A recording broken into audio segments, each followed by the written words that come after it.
இருந்துச்சு. சோளம் சாப்பிடுவோம்.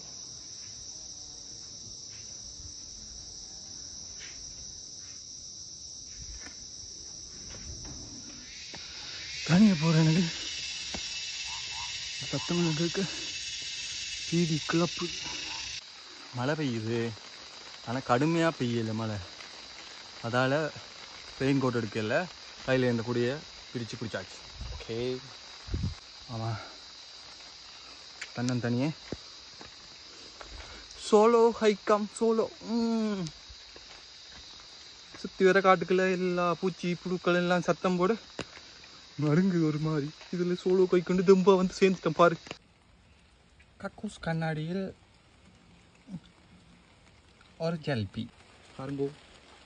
கக்கூஸ் டாய்லெட் 10 மணிக்கு வந்து, இரவு 10 மணிக்கு வந்து நல்லா படுத்துட்டு இப்போ சன்ரைஸ் பார்க்குறதுக்காக போயிட்டுருக்கேன்.